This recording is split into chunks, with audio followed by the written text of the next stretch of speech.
Are we live? Are we live? Are we live? Are we live? Are we live? Are we live? Are we ready to go? Are we live? Hello. Hello. So this is PDB, bit earlier than last night, a bit better rested. So we're going to be continuing this, hopefully getting it done tonight, so that, you know, I don't have to worry about it, you know? It'll all be fine. It'll all be fine. So, working on making this save point sprite with a snake coiled around a branch into a 3D voxel art model so that it'll cast a cool shadow when I put it into my game. So far it looks pretty good. I'm going to worry about the coordinates last, probably off camera. I hope the music isn't too loud. And ultimately, I think this is just going to look really, really cool. I spent some time today working on the script that does texture wrapping. I made an extremely efficient script for texture wrapping, which is really cool, first of all. And second of all, it's really going to save me a lot of time and effort. Theoretically, as I was saying, I either yesterday or... there we go. That shows up better on camera. Cool.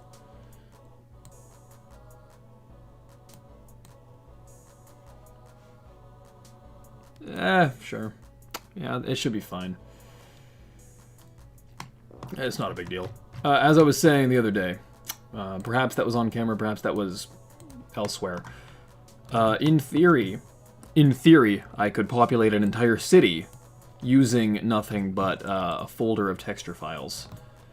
And that would be kind of cool. That would be kind of cool. So, the perspective... So we're not actually working with perspective, we're working with ortho. Like that. Okay. Yeah.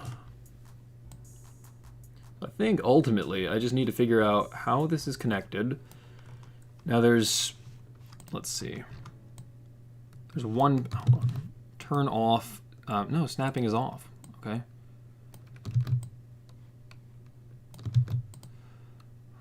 It's doing something wrong. Extras turn off. Okay, there we go. Fine. Okay, cool. So, basically... Oh, the song ended. Dummy. So... We got 2 pixels there, so we actually need to move all of these back 1 on the Y. So -1, -1. I'm not sure how this is going to look when it's all finished, but hopefully it'll be a close approximation of the 2D sprite.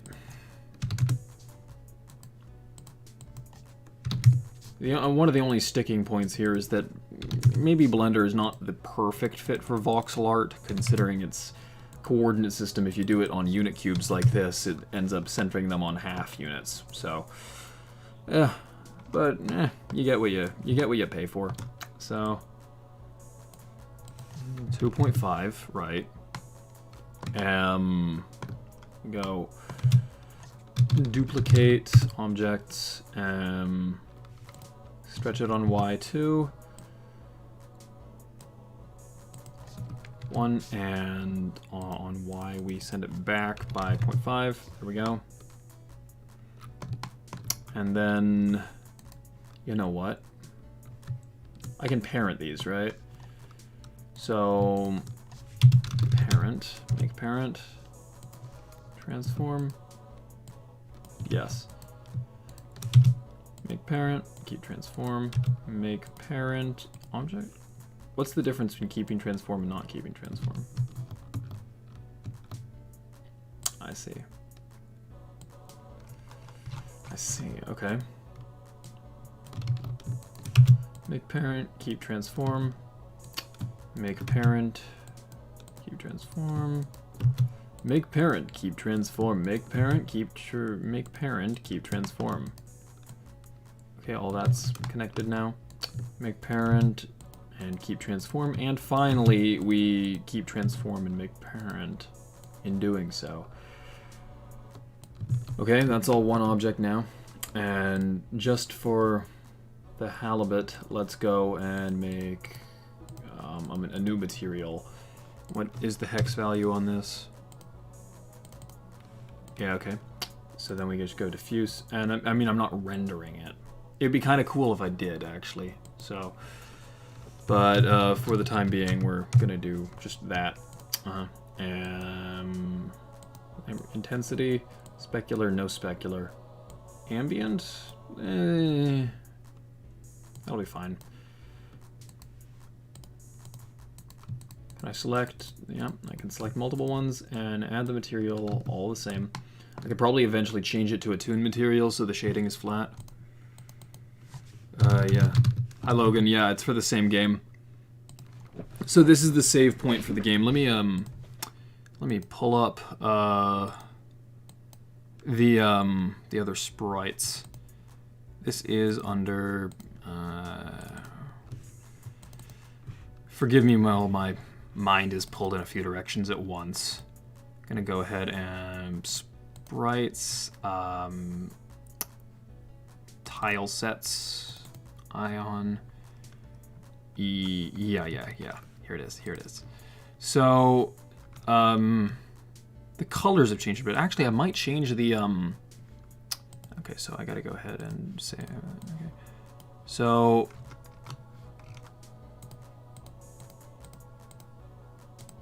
yeah, this one. Okay, so this is the exterior. It looks kind of like a Greek temple, but it's got a satellite dish on the top. And this is the interior, and the save point is a snake coiled around a branch like that, and it's got a receipt printer in it. And so part of the joke is, as I said last stream, Futurama already did this joke, but so there's a receipt printer in the save point, and like, so it just prints out a receipt from the transaction because it costs in-game money to save.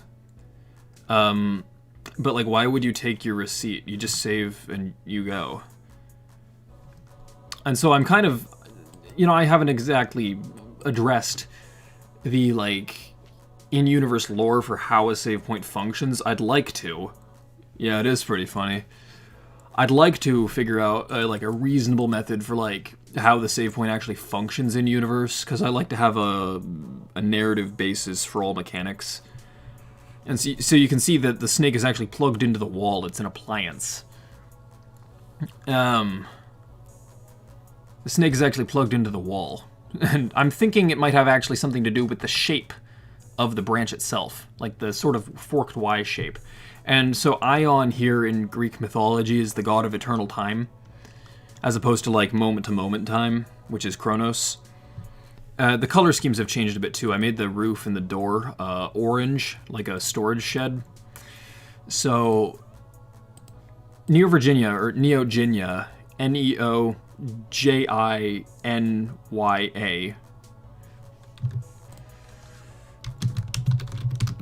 That looks really bad. It's spelt like that, Neoginya. Neoginya is a very syncretic society. Most cyberpunk settings do tend to be, although Neoginya is more like post-cyberpunk even. So, but post-cyberpunk really has to do more with, you know, where the story conflict is. In any case, oh crap.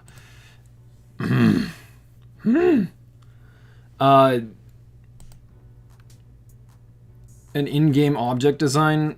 Yeah, so this is an in-game object. Yeah. It's not an item you can pick up. It's an object you interact with. So... ah, crap.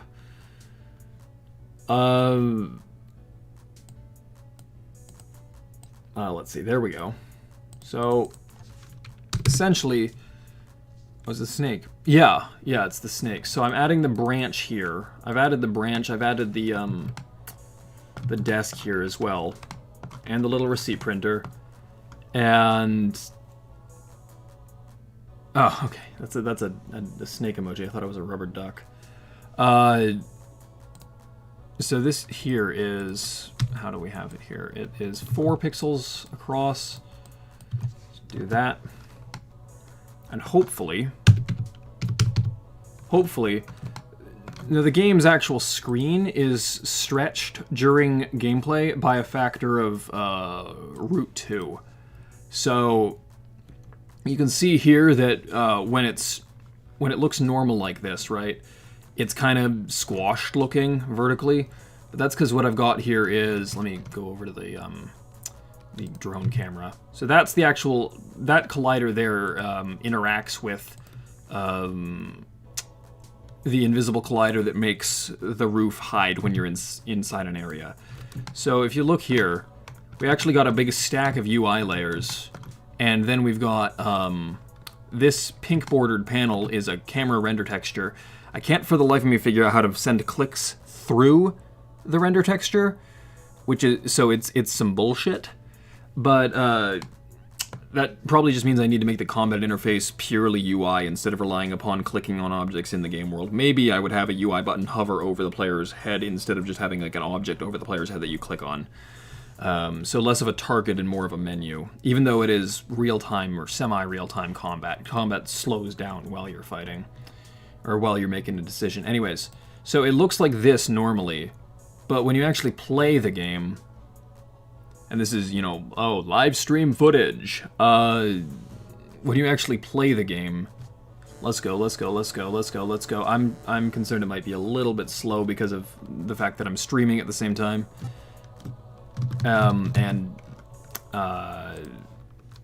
Need to scale this up. I thought I already changed that. Hold on, gotta... My God. Right, no, it changed because I... Actually, you know what? I'll just lift it up 1 pixel. That should be good. Hopefully this will prevent the occlusion of the lightings in this area. It's got a cool little like TV spark on effect. Nope, that didn't work. Why didn't that work? Puzzling. Hopefully this one works. It seems like it's top down but can show things from the sides like the building. Yeah. Yeah, so let me show you how the camera rotates if the lighting will cooperate. It's not the lighting that's not cooperating, it's that I've got an object for the ceiling of this room, and it is blocking the light objects. So I think I just need to remove this object completely. Among Us also kind of like that if you look at the backgrounds. No, Among Us is purely 2D. Among Us is purely 2D. The objects are layered back to front, but it's more like paper cutouts, whereas my level is actually assembled in 3D for the purposes of light and shadow, which I've spent far too much time on. And why is it still in shadow? This is a puzzle. Oh no, it was this one. My bad. It was this one. Because, yeah, there we go. Being a programmer is about beating your head against the wall for not thinking more like a machine.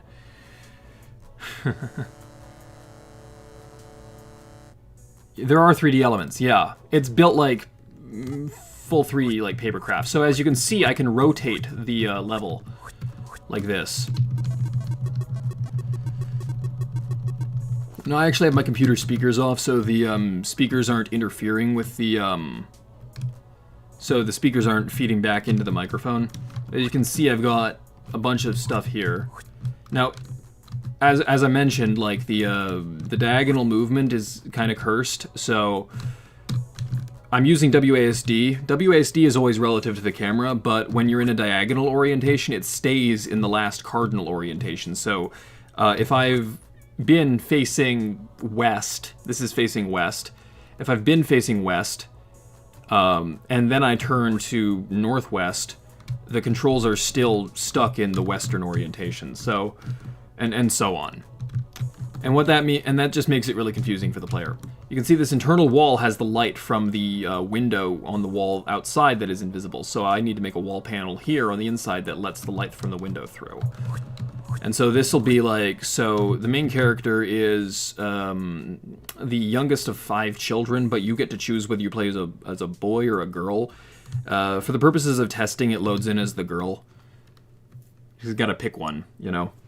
Yeah, that seems like something I'd have to fix, absolutely.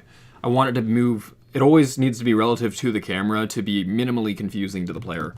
And so here we've got where the kitchen is going to be, and these are like some cheapo divider walls. You know, the kind that's like, you scratch it and your fingernails hurt. And character walking animations, yeah. But that's aesthetical, like that's entirely aesthetical. I already have the animation part solved. I just don't have the sprites done, because that's not an important thing at this point. And so the door opens when you approach it. In Neogenia, just as sprite animation is a solved issue on my behalf, automated doors are a solved issue in Neogenia to the point that basically every door slides open instead of swinging open, which is, it makes it a lot easier for collision detection. Although I still need to make sure the directionality works, because sometimes a door does that instead. It goes inwards. But these ones slide apart, and then you're out here on the, did I still have the time display on? No, I don't. I can use G and H during debug to change the time of day. You can see how the shadows move around. The kitchen floor looks like the same one in my apartment, and yeah, tatami mats, absolutely. Yeah, that's kind of what I'm going for. It's like very cheapo, very brutalist architecture, in the sense that's like...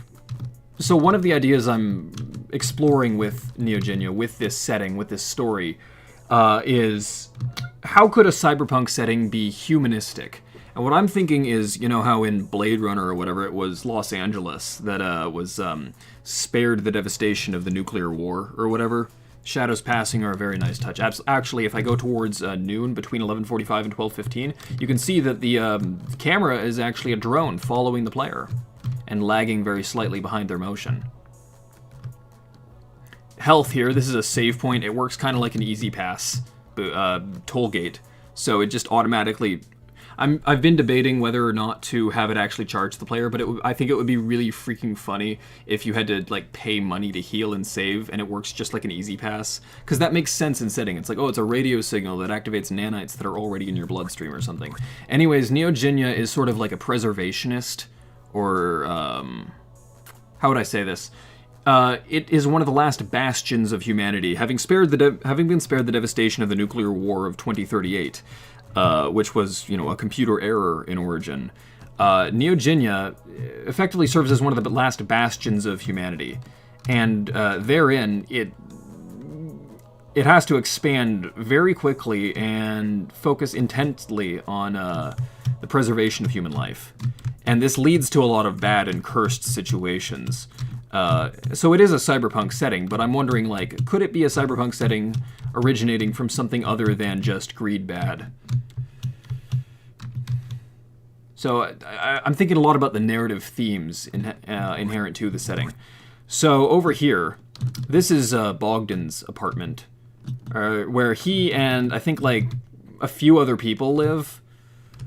So Bogdan is your first party member. Now, I can actually go between... To rotate the camera around, I'm using Shift Q and Shift E, although the menu allows the player to customize all of the key inputs, except for, there's at least one that I don't let the player change because it needs to always be the same. Might be nice to have the player just be able to run or move faster so the stairs take too long to climb. Yeah, I am, well, yeah, Shift does run. The problem is the frame rate is low while I'm recording, that's all. Excuse me. So, I can switch between the characters by just using Q and E. And this causes the camera to move between them. Yeah, running's in there, it's just slow because of the frame rate delay. This is in-engine, so now I'm Bogdan. And Bogdan is a, well, long and complicated lore reasons aside, he is from a country that lives in the sewers of Neogenia, but now he lives on the surface. So you go between characters like that. You got your menus. You know, I'd had a lot of fun making these character sprites. They're all around. It's interesting because, like, I noticed in a lot of JRPGs, you have, like, oh, you have the animal, the talking dog character, or the alien or whatever. You have the old man, and you have the lancer, and you have the princess, or all that sort of stuff, right? But, like, I was thinking, well, there's a lot more ways to have different viewpoints of the same events within a story than just, like, a wide spread of ages and species. So all the characters are relatively similar in age. I thought that was an interesting thing, because it forces me to focus upon other aspects of the way the character dynamics play out. You know, I tend to think I'm pretty good at writing naturalistic dialogue, so hopefully that shines through. I had a lot of fun designing the map. It's very diagonally. Feathering the border for the TV illumination. It's a nice touch in the room. Feathering the border. Yeah, I see what you mean. This is not actually a light source yet. This is just painted onto the floor, like a chalk drawing. Like one of those, like, illusory street drawings. This is not yet a light source object, but it will be. If I can figure out how to pass a light source through a sprite in order to render translucent color. It does look like a train map, yeah. So Neogenia is connected through, like, all the overland highways are, like, broken and busted because no one's maintaining them, because who can afford, like, gasoline immediately after the apocalypse? There's no reason to drive, so no one's maintaining the roads. So instead, all the cities in Neogenia, all the settlements, are connected by the sub-metro, which is a Mach 1.3 bullet train system, which was invented by demons who are literally from hell. Which is it's sort of like the pandas being on loan from China. It makes sense in context. It makes sense in context, I promise you. So, besides all this, right? Actually, let me reload. Where was I going with this? I was going to be showing off the, I was going to be doing the 3D modeling for the save point. Yeah. That's the Helsinki Forager. Hello! It sounds really cool. Thank you. I'm glad you are interested. I'm having a lot of fun developing this. Yeah. Is Helsinki, any colder than usual this time of year, I imagine? You get like 1 hour of sunlight up there? What was I gonna, yeah, I was gonna go to EPZ spawner and turn on the Boolean so that, we spawn in as the male character now. So, one thing that annoys me about the Pokemon games is that you have, like, your choice of male or female character, but it has literally no story impact, but then you have to purchase 2 separate versions of the game in order to access the full story, or both sides of the story, right? Is it this problem again? Yeah, it is, because it loads. Okay, I'm just gonna disable this object. Funnily enough, it's just a name it chose for the channel. Is this going to be available on itch or Steam when it comes out? I'm going to put it on itch.io, and if I can generate enough sales on itch.io, then I'll use the money from the revenue from that to get the Steam license to put it on Steam. It is $100 for a Steam publishing license. In theory, now if I recall correctly, the industry average or standard cut is like 70% to the developer and 30% to the publisher. So if itch.io's breakdown is similar to that, I know Steam's is similar to that until you hit 100,000 copies sold. But if itch.io's setup is similar to that, then if I sell it for $1, then I would only need to sell 143 copies. Anyways, in Pokemon, you have 2 different versions of the story that you gotta pay for separately. But the actual gender choice doesn't make any difference. And I figure, except for, like, UI items, like, or UI elements like the way your bag looks. Like, at least in Pokemon Diamond and Pearl, for the guy it was a backpack, and for the girl it was a side bag.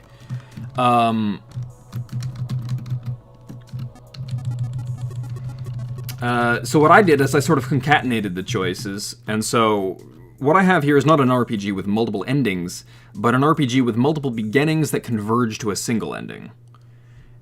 Which wastes less of the player's time, because they don't have to repeat the last 10% of content, you know, or They don't have to repeat the first 90% of content to get 10% different content at the end. Now you have, you know, okay, there's a lot of different content between the runs because it's actually two parallel universes, basically informed butterfly effect style by your choice of which player character. And so this one is Errol. Errol and Enja are die staff counterparts of one another, and you're basically just flipping a coin.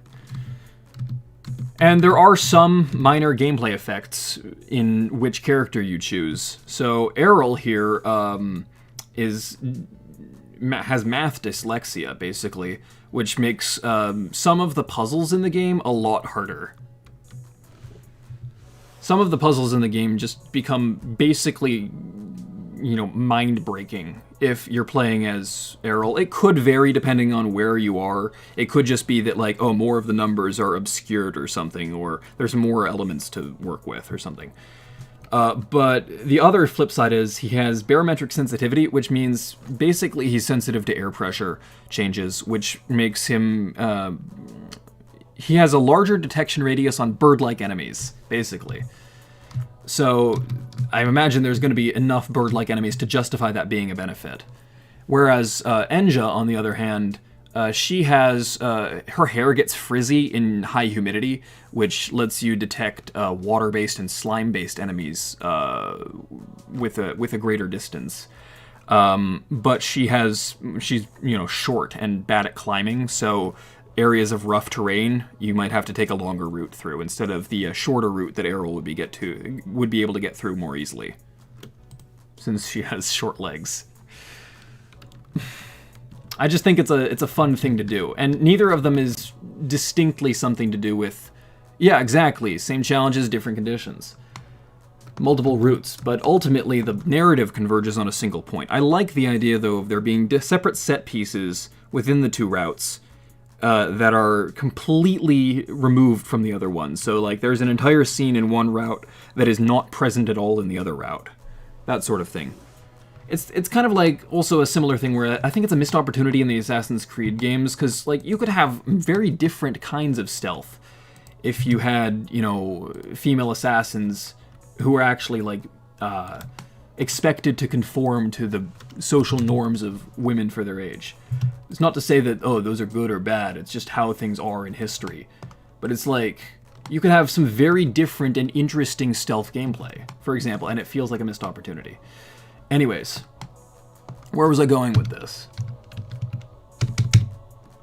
Very cool, that's fun for achievement too if you do any... Oh yeah, absolutely. It's probably going to be an in-game achievement system until I can figure out how to tie it into an API that does achievements. So... that shouldn't be too difficult on the face of it. I think ultimately I'll have still a lot more fun developing this. Now, right now, what I'm doing, as I said earlier, is... right now, as I'm still doing, as I said earlier, making a 3D model of this save point object so that it actually casts a realistic shadow, because otherwise it's just a flat plane, and it only casts a shadow as if it were a cardboard cutout. But this is actually going to be a voxel model, which means that it'll cast a more realistic shadow. Or a shadow that you would expect if it were a 3D object, yeah. So where am I on this so far? Am I doing good? Okay. This here is 3 pixels, so we go ahead, we duplicate... not this one, no. Duplicate this one. We'll pull it into 3. We move it over so it's flush there. And that wasn't it. There we go.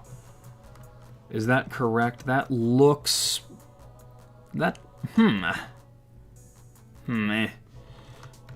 That's funny, yeah, the problem is that I'm using the same sprites for both the top and the face here, because this is, oh, it's only 1 pixel thick, because ideally this is a cylinder because it's a snake. But here in 3D, it's actually, the top and the face are separate pixels. 2D sprite makes it easier to make a voxel object, I can imagine. Yeah, perhaps.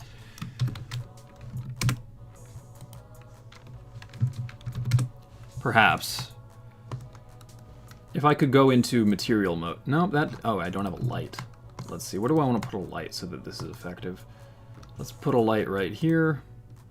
That's not very helpful. Radius. Okay. Okay, that didn't apply to all the objects for some reason. Interesting. Well, no worries. It's pretty easy to do. I love preview rendering like this because it feels like the old school final rendering. It makes me think of like the Toy Story behind the scenes cutscenes or whatever. The DVD special features where it's like, oh yeah, here's you know, Buzz Lightyear when he was red. The rarest Buzz. Okay, so that's good. We go ahead, we can take a sample of this green. Go ahead and create a new material. Let's just call it green, I guess. Yeah.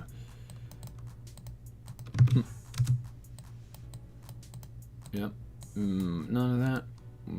Yeah, the intensity's all the way up in there. Those are throwbacks. Yeah, absolutely.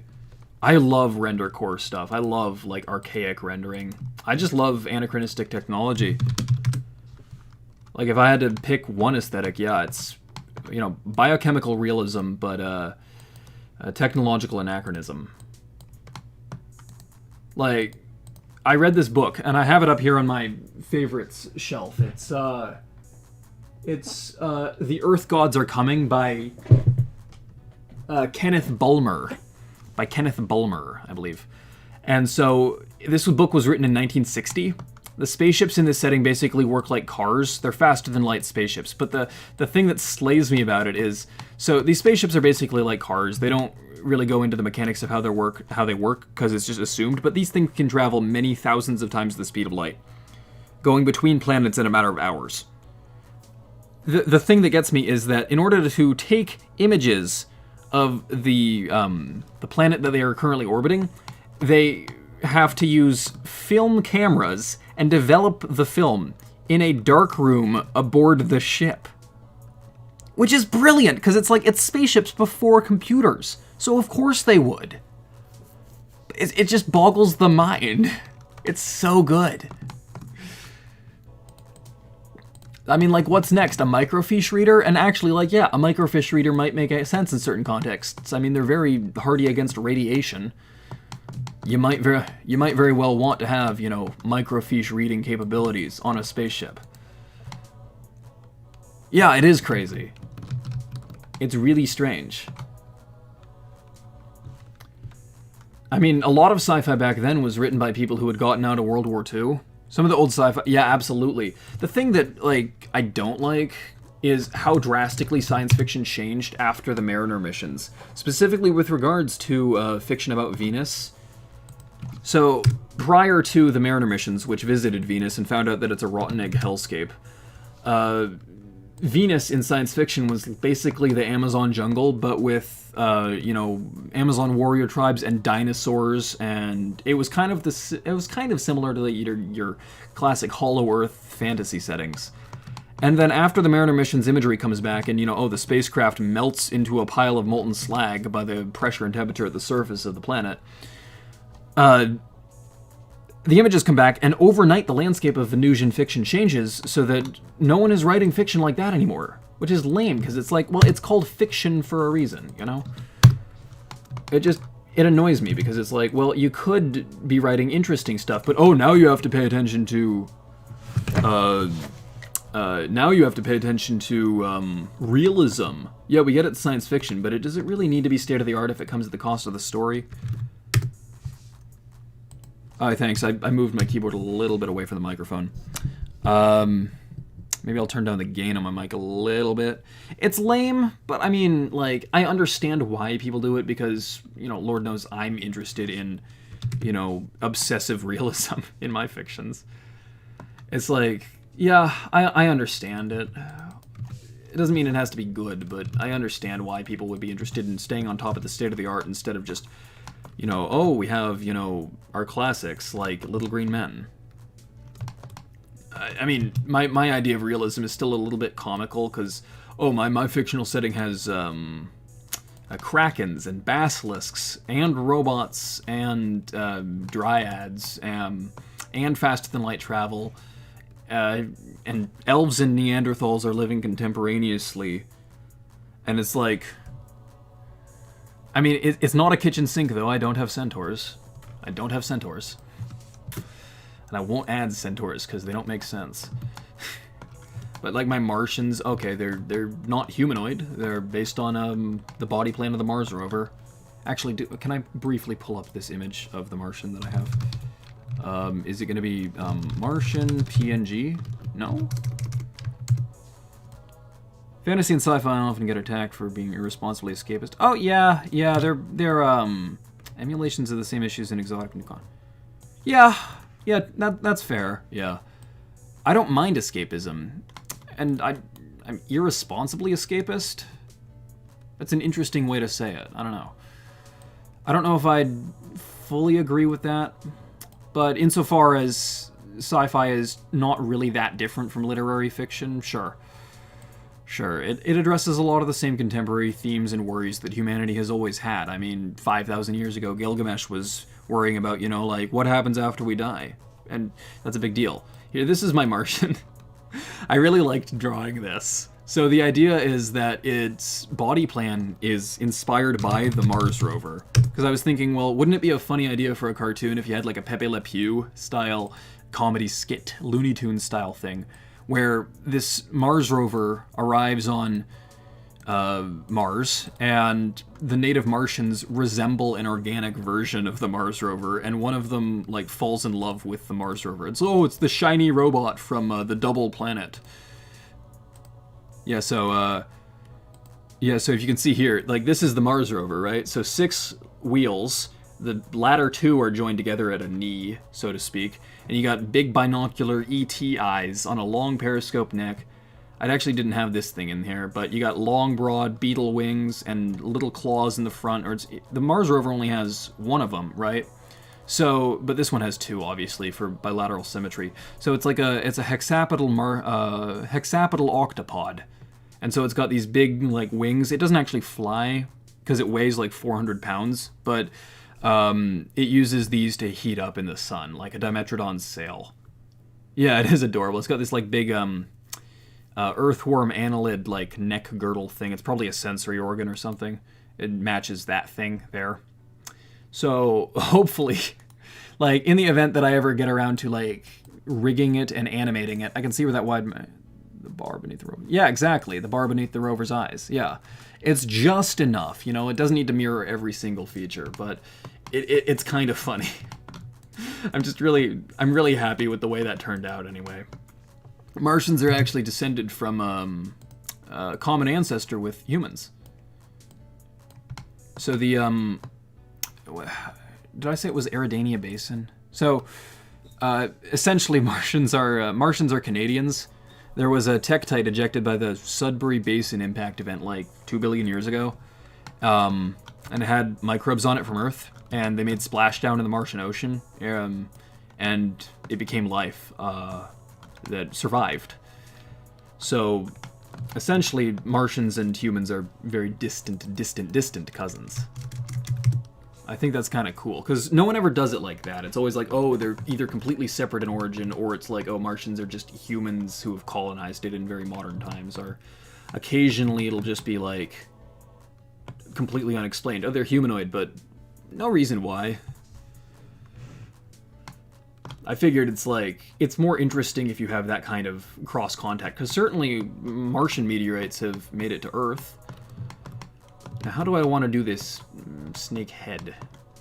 Well, snakehead's an invasive species of fish. So here we go into the perspective view. Now here we go. We have, well, the shading is kind of wrong actually. Let me move the light source up a bit and brighten it. There we go. There we go. Okay, cool.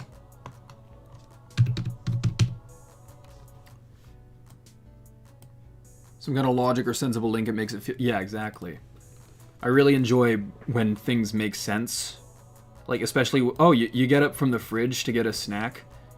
well, you know, now you have time to think and digest what you just watched or read, and wow, you think about it in this new light, that actually makes a lot of sense, you know? All that I ask is that a story makes sense some days. So here we have the snake's head. We go ahead, we pull that in. Pull that in. Oh.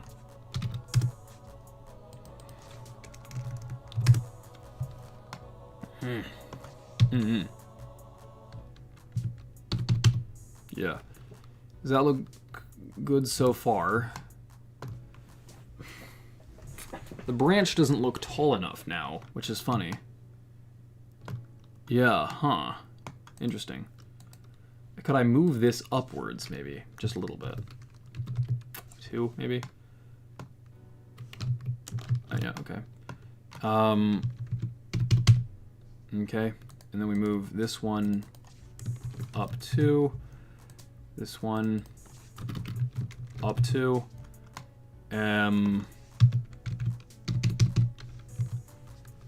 So that leaves, I think that leaves, if I go into here, and turn on magnet again. Okay, magnet's on. Yep. Honestly, Blender is, you know, it's dumb, because it's like a single key press can destroy your project, because every key press is mapped to a function. But it's also really simple, because it doesn't really obfuscate things the same way that, say, Maya does. It doesn't tuck things away behind submenus. You just press space and type for something and you find it. And it remembers what you did last. So that's kind of cool. And also, it's, you know, free open source software, so that's always a benefit. Let's go back into material mode. See how this looks. That looks pretty good, actually. So if we have here, we pull that over, and then maybe pull this face down a bit. Pull that down 1. Yeah, that's what I'm going for. That's what I'm talking about. So simple but dangerous. Yeah.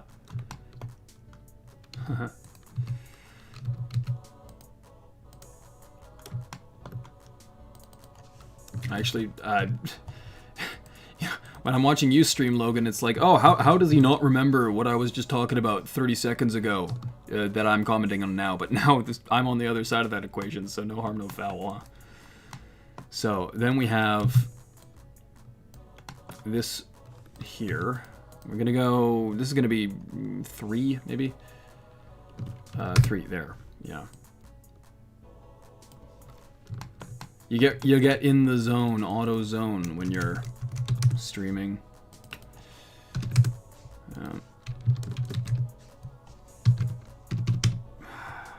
Okay, so that looks pretty good so far. This is intersecting this. Let's go ahead and pull that up. We can, you know what? Let's pull that up briefly. Pull that, and then pull that.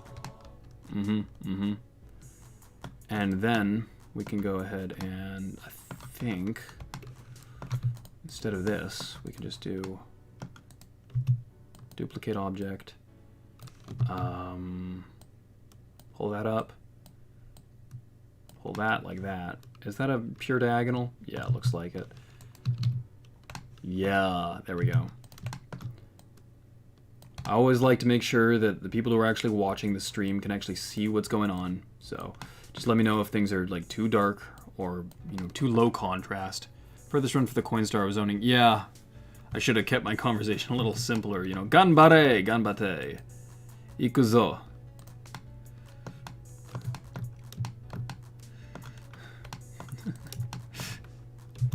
You did good on the Coinstar though, man.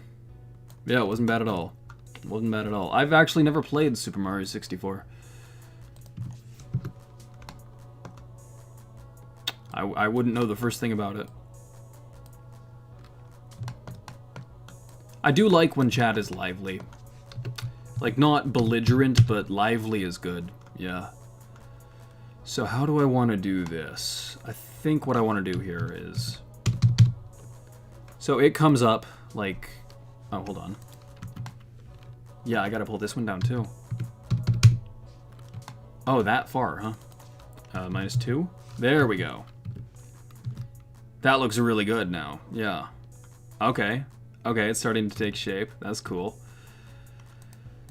Okay, so this cube is here. It's eventually got to reach the snake's neck. I'm thinking the snake is... Let's see. I'm gonna pull this up.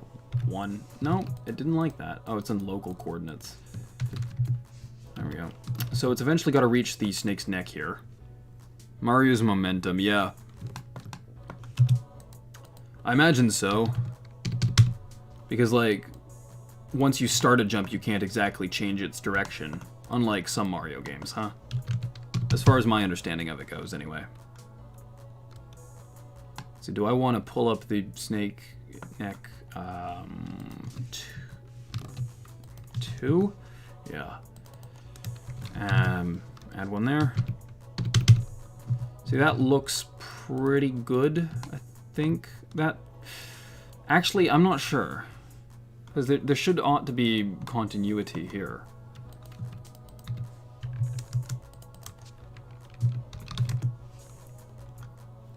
And then we just do that. Oh. There. Yeah. That's a little better, I think. Because then the top running and around and turning. Oh, yeah. Yeah, absolutely. So we've got to make this snake neck here come upwards to meet the snake's neck. So I think what I could do is duplicate this neck piece here and then pull it over by 1 on Y. And I mean, the player can't see that in normal orientation, but it will be visible if you rotate.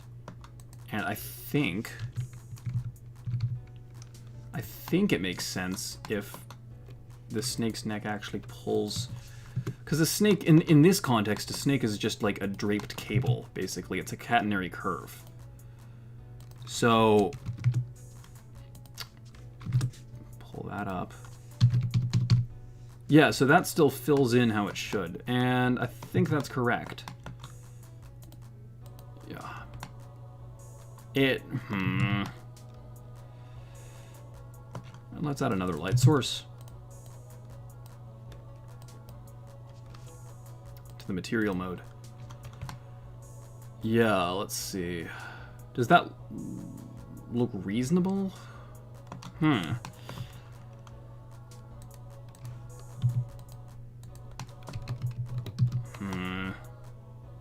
feel like I like that curve there, and it's coiled around the branch here because it ends up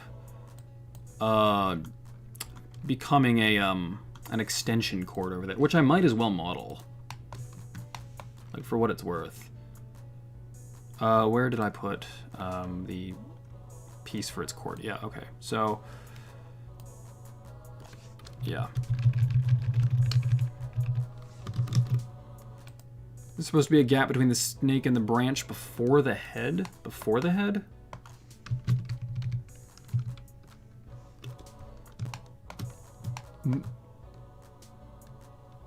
Where? You mean to the left or to the left, to the right, underneath? What do you mean?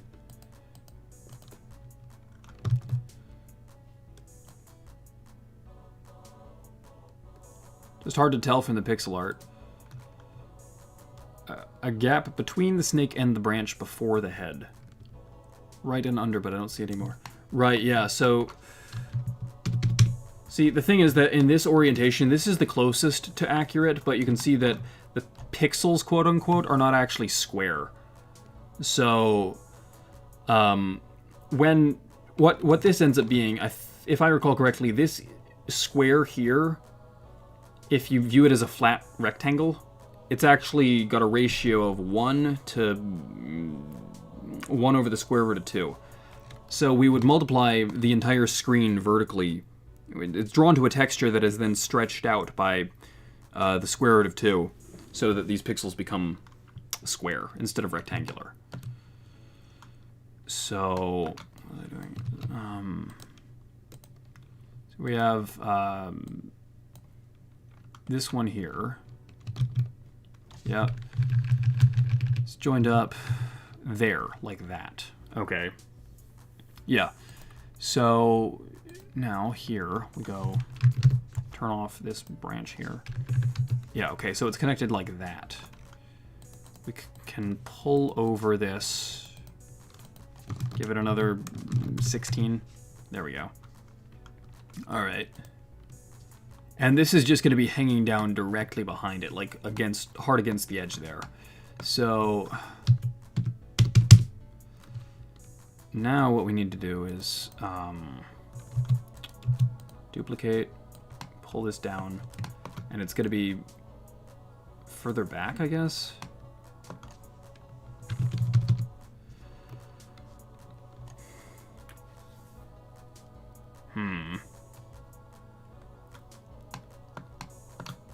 No, I see what I want to do. Okay, cool. So we have like that.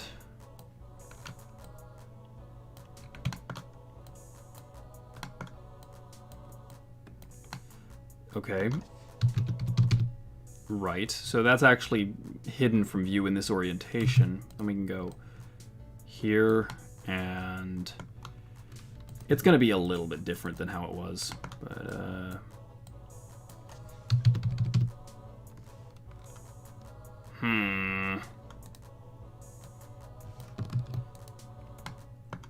right. Okay, yeah. There we go.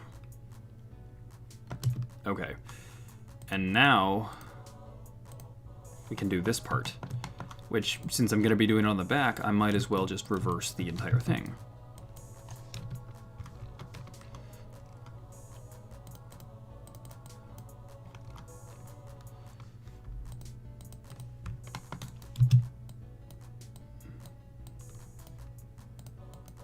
Turn off snapping for a moment. Z is 2. We have here. I would dearly like it if they had a feature for auto-snapping these things. So we have 2, and then 1, and then 1. I put anti-aliasing on this, even though the player never sees it. Okay, it's fun.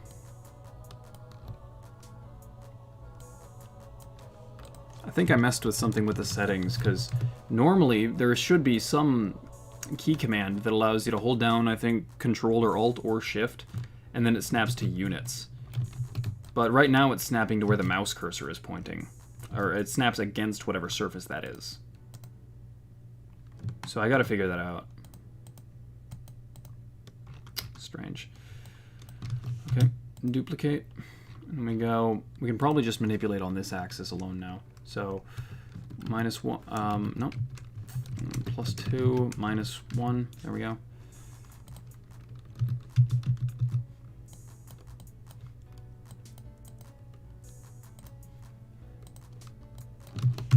Duplicate, +1, and then -1, plus, is it duplicate, plus 1.5, -1, and take the scale on the X to 2. This kind of stuff is almost always satisfying to work through. Yeah. It is kind of busy work, but at the same time, it's like you're getting something done. So, who's complaining? There we go. You know what? I'm gonna make this. I like how you use the phrase executive decision when it's just like, oh, it's any decision you want. You know, it's your creative product. And so then we have, how long is this? This is 16. Okay. So that's an entire yard long. Okay. The entire game is rendered at a scale of 16 pixels to 3 feet.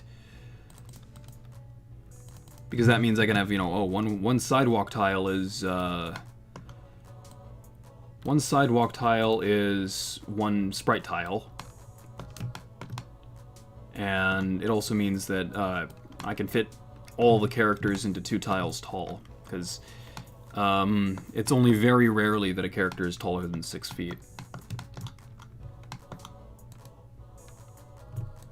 So then we have duplicate object. Over here we have, yeah, 2. You know what? Yeah, 15. Pull that back there. Make this a 2 for there. There. And then we have 1. Is this rounded? Okay, cool. Yep. Yep. And then duplicate. And we have 1 more. And like that. Okay. Now, the color here is basically an artifice in the sense that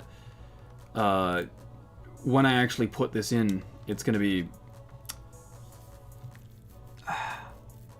It's going to be like an image file wrapped around it, or I'm probably just going to color it in the game code, rather. I'm not sure, because I want it to have, like...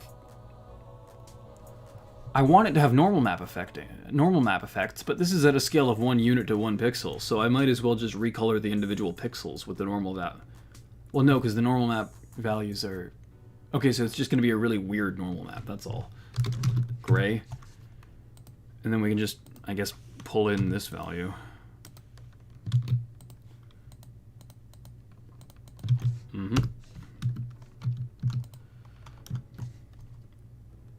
Okay.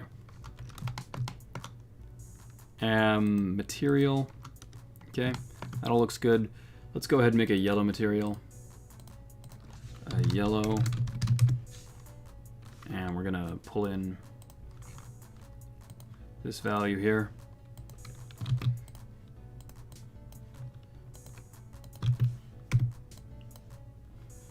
No specular. Actually, well, I mean, it's not, again, it's not going to show up. This is just in-engine, so... I mean, it would be small enough that you color the pixels. Yeah, exactly. Well, yeah, so... It's, the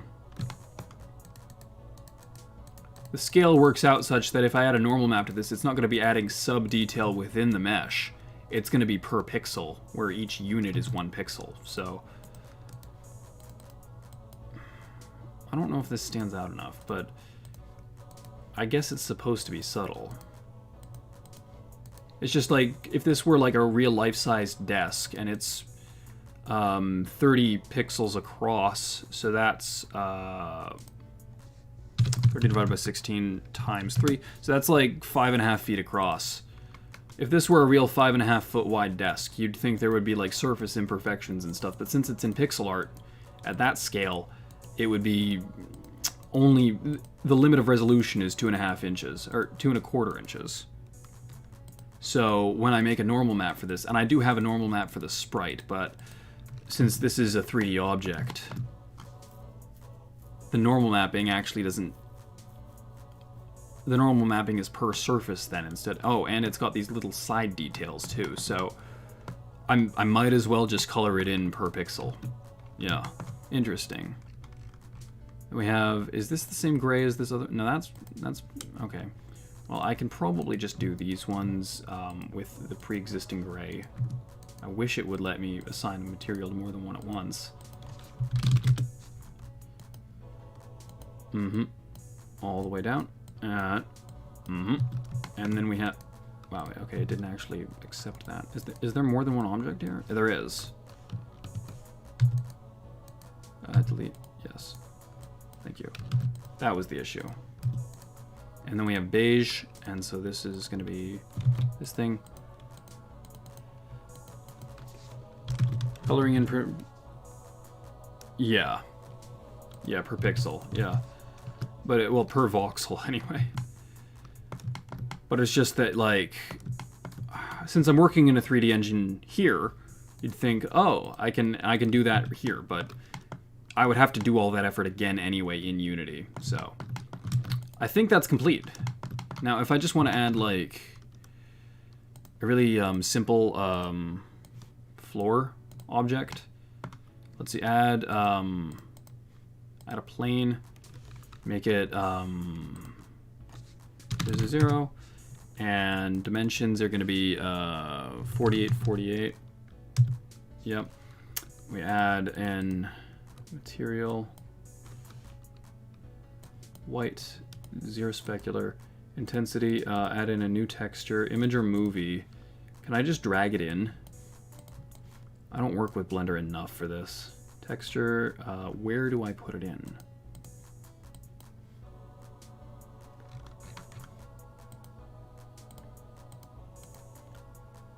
Image or movie? No, that's not it.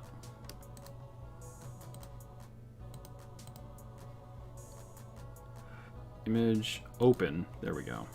So, can I just drag this onto this? No, I can't. Dang. Okay, it is interior floor. Go here. Colors, ramp. No, that's not it. Material, texture. Oh, okay. Neat, I guess. Use alpha. Material.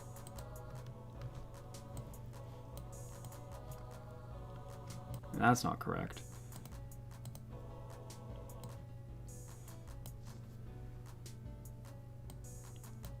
There, okay, just make it emit a bit. That diagonal is not correct. I'm not sure why it's like that. But, it's good enough for a preview render. Pull that in. I really hope that it doesn't lag the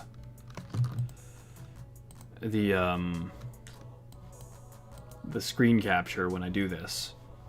Where's the camera? I deleted the camera. There we go. Shift. I think it's 0.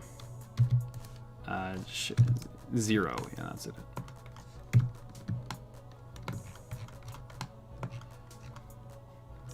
Control F. Rip camera. Yep, rip camera. Blender. Move camera. Is it pilot camera, maybe?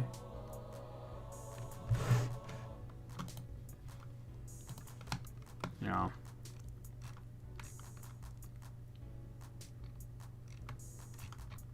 Moving the camera in first person. What? I know that there's a fly navigation. Oh, no. Fly navigation. Ah! Walk navigation. That was wild. And why is it so zoomed in like that? Has it added... Oh, it's added this as the background. That was one of the problems.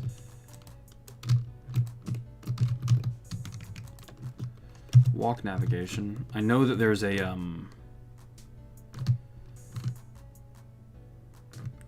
Okay. Let's do it like that, I guess. We can add, you know, some more cubes back here. Just be, you know, off-white. And set it to, you know, 0, 0, 0. And pull it back by 24. And dimensions, it's going to be 48 by 48, I guess. Okay. Then we go render. Hopefully this doesn't... Hey, you know what? You know what? It looks pretty good. I mean, it rendered instantly, considering the geometry is so simple. I think it looks good. I think it looks pretty good. Yeah. Now, this might screw with the stream's quality, but let's try it in cycles. Let's see how this looks in cycles. It might not do the texture correctly. Yeah, the lighting is way too dark. Cancel. Custom properties, preview, lamp. Size. I always forget which one of these things. Oh, is it? I think it's like the smaller the lamp is, the brighter it is, because it's more of a point source. Yeah, I imagined it would. Yeah, sorry about that. I really don't like these, Okay, so, oh, I see. So, let me see if I can take down... Hopefully it's better again. I'll see if I can just take down the resolution. It just, I don't know why it's so dark, so dim. Will that help? No, that doesn't seem to have helped. Why is the light... Okay, blender, cycles. Blender, cycles, lamp brightness. Why is it dark?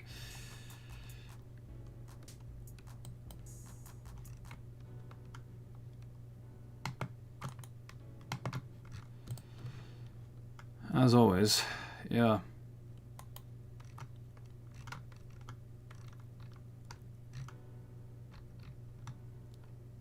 Point lamp. By setting the size larger than 0.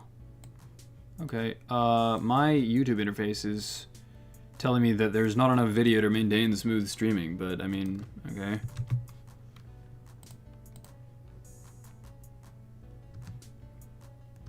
Okay. This isn't actually all that important. I just want it to look cool.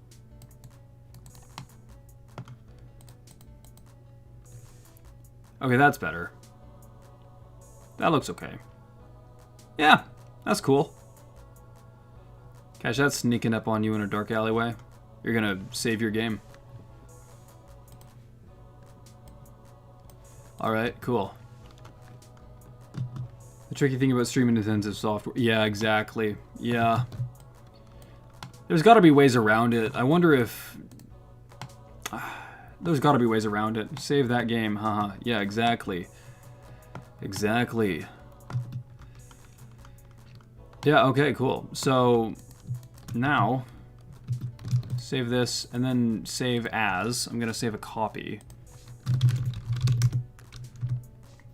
And in the copy, I'm gonna delete all the things I just added. Turn it back to Blender render for one thing. Material, right? Ooh, texture. Ooh, what? Okay. Weird.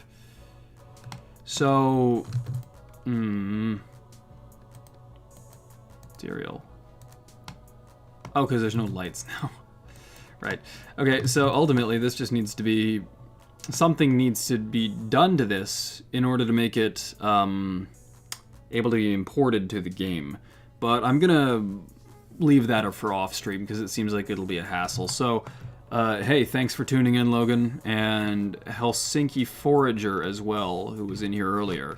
Thank you for also tuning in. I'm PDB. I hope you had a really good time watching this and having a little bit of conversation with me. And maybe I can do this more often and perhaps much earlier in the night most days.